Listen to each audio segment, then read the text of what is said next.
Fibernet scam కేసులో నిందితుల ఆస్తుల అటాచ్మెంట్కు సంబంధించి సిఐడికి అనుమతిస్తూ హోంశాఖ ఉత్తర్వులు జారీ చేసింది. ఫైబర్నెట్ స్కామ్లో A1గా చంద్రబాబు, A2గా వేమూరి హరికృష్ణ ప్రసాద్, A4గా టెరాసాఫ్ట్ ఎండీ, A5గా తుమ్మల గోపీచంద్ ఉన్నారు. మొత్తం 17.5 కోట్ల విలువైన ఆస్తుల అటాచ్మెంట్కు సిఐడికి అనుమతించింది హోంశాఖ. నిందితులు వేమూరి హరికృష్ణతో పాటుగా మరో నిందితుడు తుమ్మల గోపీచంద్, తుమ్మల పవనాదేవి, తుమ్మల బాపయ్య చౌదరి ఆస్తుల అటాచ్కు అనుమతించింది.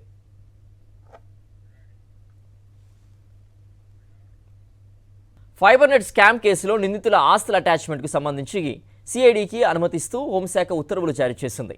ఫైబర్నెట్ స్కామ్లో A1గా చంద్రబాబు, A2గా వేమూరి హరికృష్ణ ప్రసాద్, A4గా టెరాసాఫ్ట్ ఎండీ, A5గా తుమ్మల గోపీచంద్ ఉన్నారు. మొత్తం 17.5 కోట్ల విలువైన ఆస్తుల అటాచ్మెంట్కు సిఐడికి అనుమతించింది హోంశాఖ.